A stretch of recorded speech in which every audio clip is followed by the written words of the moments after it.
everybody. I hope you don't fall asleep today with me after lunch. The food was quite a lot. So I hope I'm loud enough that you are awake. So I'm Marcia, and I will tell you the story, or I will show you how we migrate one of our services, a traditional server client application, into serverless into 10 simple steps. So first of all, who I am. I'm Marcia. I'm an AWS serverless hero and a serverless champion. I think it's because of my YouTube channel, where I publish 1 or 2 videos a week about serverless and cloud computing. You can follow it, foobar123, very original name. And that's my YouTube channel, and you can get a lot of content on AWS and serverless framework. I also have published a couple of courses, and in my full-time job, I work at Rovio as a full-stack developer. I've been doing serverless for 3 years there, and I have also a small consultancy company called Unicorn Codes, where I help companies to migrate to serverless. So I've been doing this for a while. Let's get to the story. So it was 3 years ago, and I was working in this project that it was like Netflix for cartoons. So there we were, a very, very small team, 2.5 backend developers. I was doing iOS and backend, and then there were 2 backend developers. And we realized that we were not getting features out. We were all the time getting tickets. Some of them were features, some of them were technical debt. And when we were looking at the technical debt, we could pile it into 2 different piles. One pile was that our costs for our platform was super, super expensive. And it was like, every time we tried different ways to solve that issue, but nothing really made a difference. And the second pile is that when Rovio was created, we were born in AWS, so it's a totally native application company. But when that happened 10 years ago, AWS was in diapers, so there was almost no services. So we built all our services ourselves, and then when the services were available in the cloud, we started migrating out. But our team was so small that we didn't have enough manpower to start either adopting some open source service and migrating out from the services that we created, or using some other services, because we didn't have manpower. So we have this pile of legacy services that we needed to replace. So we went to our manager and we told, okay, these problems will not go out by themselves.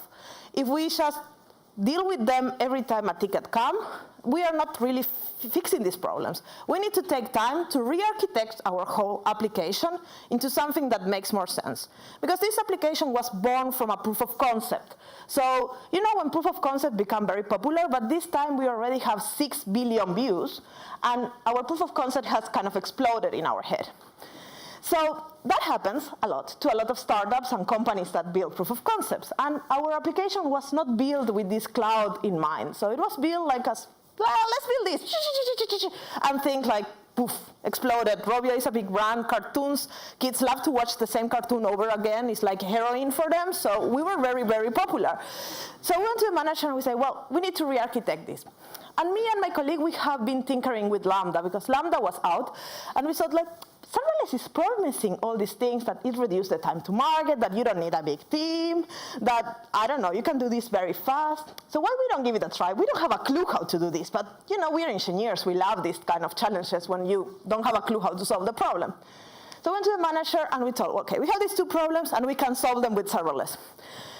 And my manager, that was the best manager in the planet, he said, well, sounds good. If you're solving the cost issue, I will give you 6 months to solve this issue. And if you bring results, that's great. So we were like, okay, but we have a problem. We don't have a clue how to do this serverless thing. We just think it's the solution, but we need somebody to help us.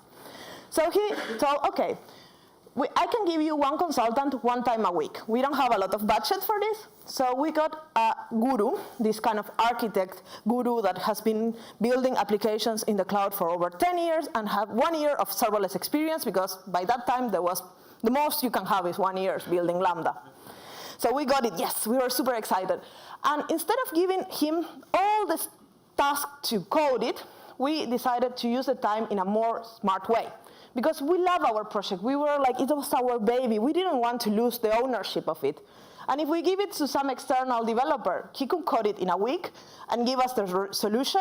And then when he goes to his house, we will be like, how we manage this thing now? So instead of being in that situation that we didn't want to give the consultant all the responsibility and all the lovely code we have, we decided to hold workshops. So use that time a week to have 4 or 5 hour workshops with this super guru and sit with him and try to take his brain into pieces. So we will have a workshop for around 6 months, and that workshop evolved a lot. So at the beginning, we were sitting with him. It was like a classroom. He was like, this is Lambda, this is API gateway, this is how you connect, la la la la, very basic things. By the end of the workshop, we were having really interesting architecture discussions because in 6 months, we become able to deploy a service to production with serverless, and he has 6 months more of experience with us. So he was learning so much from our project that the discussions were amazing. So if you're ever going to migrate something, don't leave it in the hands of someone else. Try to take that knowledge into your company and try to embrace it, because after he left, we were able to handle this project because it was ours, it was not his. So we really knew what was going on. So training the team is very, very important. So when we were getting trained, because this happened like in steps, we decided that we didn't want to go full production with the thing, because if you start building production code, then you waste a lot of time in things that might not, oh, somebody is playing with the light. It's not really telling you if this is the right solution. You can get very technical and you can get into nonsenses that are important for production code, but they are not important to know if serverless is the right solution to our problem. We wanted to know if serverless will help us. So we created proof of concepts to try to validate that these 2 problems were solved with serverless. So basically, in less than a month that we started tinkering with this idea, we will know if serverless was right, and if it was not, then we will think of another way to solve the problem. So we created 5 proof of concepts. So the first 2, they're solving the problem of using these legacy services. We have our own identity at Rovio by that time, and we have a non-SQL database that was hosted at Rovio that was trying to be deprecated, and we didn't let them because we were using it. So we created a proof of concept to validate that we could basically change to them, and our clients didn't need to do a lot of changes, and our data could be migrated, could be backed, we can pick it, we can have the same performance.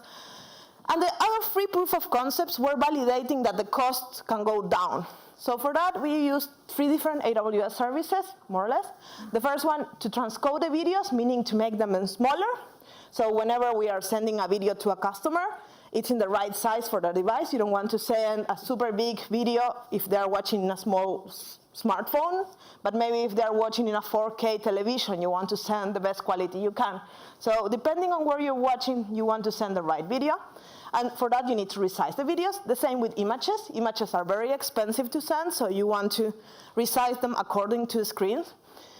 And then to distribute the content, we have metadata, and we have all this content. We wanted to make it as optimal as we can, and we created a pipeline that was building this content kind of static. So everything was in the cloud front, and basically we didn't need to process it every time the client needed. Because in the past, what we were doing is that every time a client wanted something, it was getting a request to our service, we were processing everything, and we will return it. The most inefficient way to solve a problem in the cloud. So that's the first step, optimize your service to take advantage of the cloud. And what I mean to take advantage of the cloud, to take advantage of the edge, because that's the magic of the cloud. And that's how we refactor our application, that everything was on the edge. And when something changed in our metadata, we were generating all these files automatically in the background, and when the customer needed it, just go to the edge and fetch it. We didn't need to go back and forward and request and process things. So everything was very, very efficiently done. And that's how we got our cost very low. Then now we have a proof of concept, and the hypotheses are validated. So the next step is to start redesigning a little bit everything in order to be like production quality things. So we wanted to follow good practices. Some of these good practices came from our guru, that he knew some serverless stuff, but some of these good practices came just from software engineer practices and working in software for many years. So one important thing to have in mind when you're working with serverless is that serverless is a little different than the normal server client application. It's event-driven architecture. is a distributed system. It's very loosely coupled. That's what you want to be, that it has queues or streams or APIs between these services, and it's asynchronous. And that was the hardest concept for us to get, because we were so used to being able to debug things, and now when you go to serverless, you have lambdas that they behave like cats, and they don't follow any of these instructions, and it's very hard to imagine. But after you get used to it, it's pretty straightforward. It's not hard, but it was the hardest concept for our team to grasp, the asynchronous communication. And to manage the asynchronous communication, it was very important to follow the single responsibility principle. When your lambdas are very small, then it's very, very easy to not need to debug them. So you don't care about if they are all doing things in this way or another, because your lambdas are not the problem anymore. The complexity of your serverless application is in the architecture, it's not in the code itself. So this helps a lot to solve that problem. Another important thing that we learned is to use state machines to connect these little pieces of functionality together. So it's like using the glue between the Lego pieces. And these state machines should be designed for failures and duplicate events, because you can have failures. You're not in control of these external services. These external services can fail because they are badly maintained. It might not be AWS. It might be some small partner that they're shortening your URLs, and you think, they will never fail. It's so simple. And then they fail. Or then they have a very high latency, and all your system, poof. And you need to design for all the failures. You might need to build like a circuit breaker pattern. You might need to have a throttling of the requests, because your lambdas can be 1,000 parallel lambdas at the same time, but maybe your external service can only take 10 requests per second. And having all this designed for failure is really, really important. And also for duplicate events. Events can come twice. Why not? Same event. A user is clicking 20 million times. The service is sending many events because it doesn't got the acknowledge lost in the way. So you need to serve always the same response for the same event, have this kind of idempotent functions, or how you say it in English, idempotent. Another thing that helps us a lot is to think in microservices. So we have these single responsibility functions that do one thing, and one thing only, but then you can either put them in a big project and deal with them, or then you can organize them in small microservices related to the functionality. So, for example, in this resize image case that we were resizing the image, all the functions that are related to resizing the image, that I think there were 4 or 5 or more, they live in the same project. So then, when we have to find an error, we will go to that particular project, and your brain gets it easier when it's kind of contextualized. So it helps a lot for organization and to help to find errors. And also you will put the resources and the infrastructure in the same microservice. So then your code, your infrastructure will live together. So whenever you need to go and update something, you will go to this service. So now with time, we have an idea, we have an hypothesis, we can start coding, we have a good architecture. And for that, we need to follow also good practices. One thing that we did from the beginning was to use infrastructure as code. That was one of the things our guru told us, that never go to console and click, click, click, click. It's very tempting, but don't do it. Always go through the code, because that's how you make a scalable system that you can change. And we all know this, and we love code. So for us, it was very, very easy to learn CloudFormation and get started with this. And this was very important for the code to be able to live in production and to be replicated in multiple accounts and in multiple environments, and to also change it in the future and maintain it and have tickets attached to it. Okay, we changed this because there was a bug, or we changed this because it was this requirement. So for future proofing is really important. And for that we use a framework. In our case, we use Serverless Framework because it was one of the most mature frameworks by then. Now, if you're using AWS, you can choose some. I still prefer AWS framework, Serverless Framework, but that's on taste and what is your need. Another important thing, that this might be something very stupid, but it's something we learn by hitting our head in the wall, is when you're working with serverless, and where you're working as a developer, documenting is something we don't like to do, let's be honest. Nobody likes to write documents. We don't like to write documents. So we found that writing diagrams is the kind of easier way to document the services. So basically, in most of our project, when you open the README, the only thing that we'll have is an architectural diagram. And then it wouldn't have anything else because we were very lazy to write it. And what happens is that when you're writing serverless project, if you're writing 10 serverless projects over the course of 3 months, that's possible. They all look more or less the same with some variants. So when you come 3 months later and try to fix an error, you're like, what was going on here?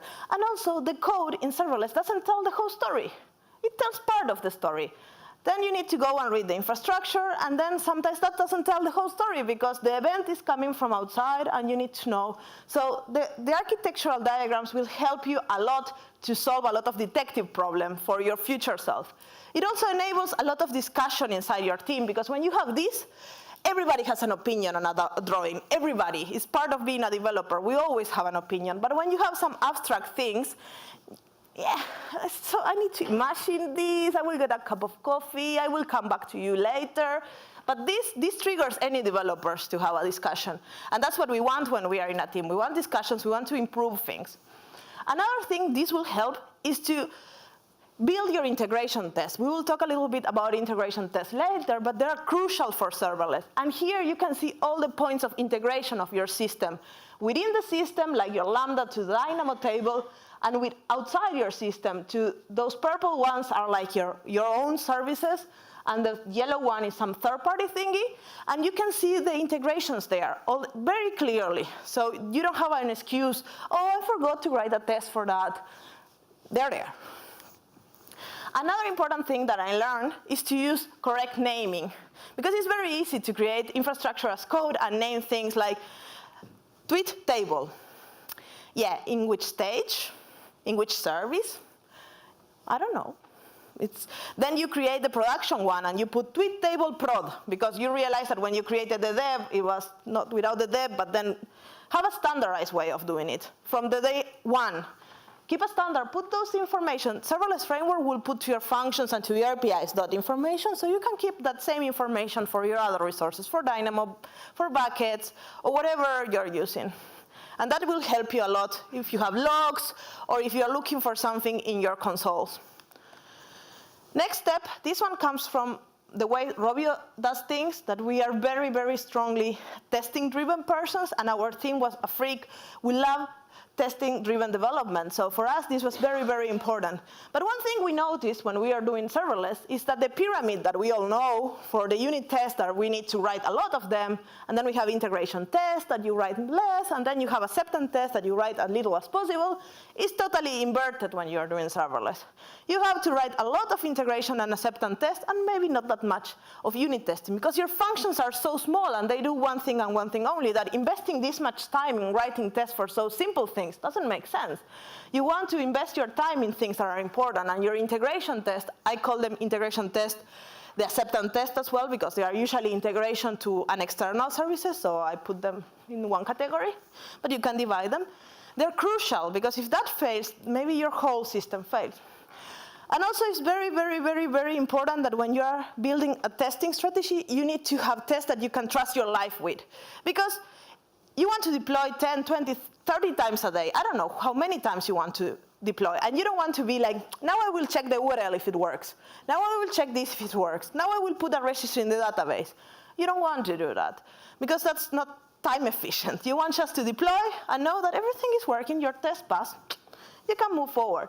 And for that, you need to build a good set of tests. So for unit tests, important thing, keep your business logic outside your handler. So then you can create nice tests that are like independent from the environment that the Lambda is running.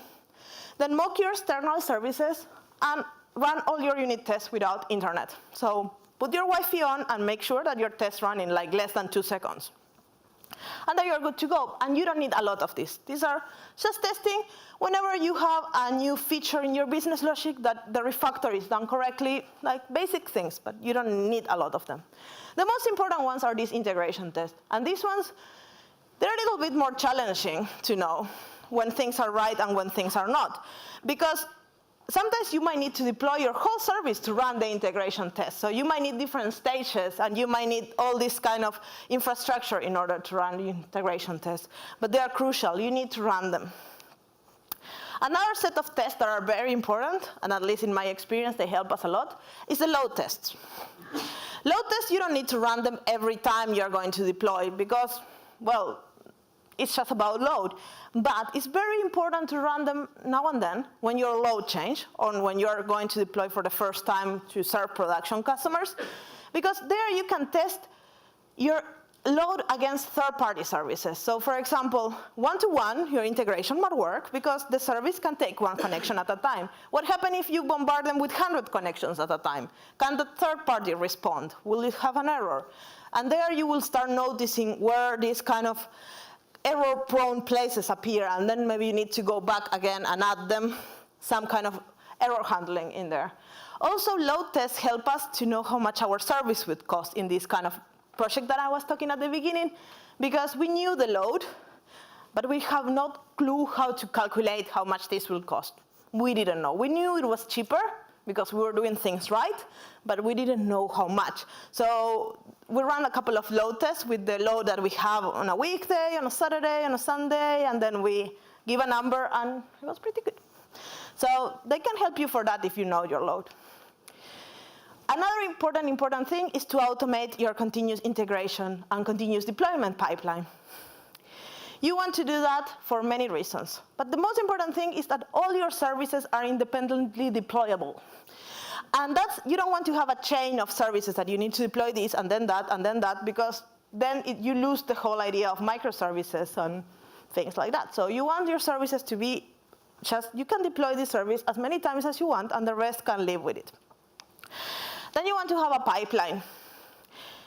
One thing, this is the pipeline that we use in this project. So we have 3 different AWS accounts that we deploy to. You can have one AWS account and use regions for isolation, or you can have one AWS account and deploy everything in the same region, and just be sure that you have good naming and good permissions in place.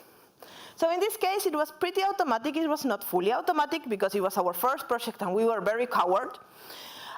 Basically, developer push to develop branch. Jenkins will grab and deploy that to the AWS account. It will run the test. Then it will happen the same when the developer push to master. Jenkins will go run the test and tag that version to be if the test pass, it will tag it as to be deployed to production. And it's very important also to have a revert option. So if something goes wrong in the integration test, you might already have deployed. So you need to be able to revert back. And then for the production, we need a button there because we were coward, as I said. So with that button, then Jenkins will deploy the latest tag version to production. And that was pretty straightforward. We could deploy to production as many times as we wanted to push the button. It was very good. One important thing when you're doing this is to keep your configuration management separated from your code. So your infrastructure needs to be agnostic of where it's going to be deployed, so you can reutilize it in different stages and in different accounts. And then you can create also accounts for every developer, because let's be honest, we all like to deploy to cloud from our computer. But we don't want to deploy to production from our computer. That's not wise. But if I create a stage called Marcia, I can do whatever there, and nobody gets affected. So then if you are using your configuration outside of your code, your infrastructure can be deployed in whatever stages you want, one for each developer. And in general, in serverless, you pay as much as you use, so those stages will cost 0 because nobody but the developer will be using it. So it's a pretty nice way to give the developers the opportunity to deploy it and try things in the cloud, because we all like, but then keeping your deployments that are really important, the ones that go to staging and the one that goes to production, done by a nice robot that takes care of deploying it and knows which is the last GitHub version and runs the test, and everything is nice and tidy. Step 9 is to monitor the system. And one of the tricky things in serverless is to know when something failed. You can get not a lot of errors. Sometimes you get just silence, because an event goes lost or an event is not being sent and somebody is not getting triggered, and then you get silence. And your dashboard might not show silence very well. It might show errors. So you need to build a dashboard that is showing silence. And one of the ways we found it is to use the business KPIs in the dashboard. So how many videos we are showing? We have an average, I don't know, 100 videos per minute. Okay, if our number is right, then it's good. How many sessions we have? 100, good. How many new users? How many returning users? All these kind of business KPIs we are putting in the dashboards, because that shows the end-to-end. And it's a nice way to see the silence. If there is something, one of these use cases that flat down, then maybe something is not right. And that can help you to know if something is not going well, because maybe that service is not showing an error. Another important thing is to know your soft limits and the limits that you have agreed with your providers. What is your service agreement? Because when your application scales, Lambda might scale, but maybe your contract with that company that is proofreading, if somebody is putting blasphemy, is not scaling. And then your whole system crashes and you don't know about it. So knowing your soft limits, knowing your agreements, and knowing who you need to call is something very important, because when your system grows at 3 o'clock on a Saturday night, because somebody is getting a lot of retweets or going viral or something, it's good to know the numbers. And one last thing is about log levels. This is something you don't want to put all your logs in very verbose in your whatever platform you use to log and see the logs, because in general you don't need to check them. But when you need to check them, you don't want to deploy your functions. So have the capability of changing the log levels from outside the cloud. That's something from outside the function, so as an environmental variable that you don't need to deploy the function is very important. We learned that the hard way. So yeah, now you go back to step 1, because now your production service is working, and I'm sure you will find new problems to solve, because that's life as a developer. There is never a life without problems, and you always have technical debt, and you have always issues. But now with serverless, it's so easy, because by nature, serverless is modular. And by nature, you have all these components that you can throw to trash because somebody else created, so you don't have a lab relationship with it, and you can put another one. And you have interfaces, and it's loosely coupled, so the interfaces are clearly defined, and there are queues or some nice thing in the middle that it will help you out to put new services or build new parts. So now going to step 1 is faster, it's nicer, and it makes everybody happier. And we have gone through this process for a while. And yeah, that's life as a serverless application now.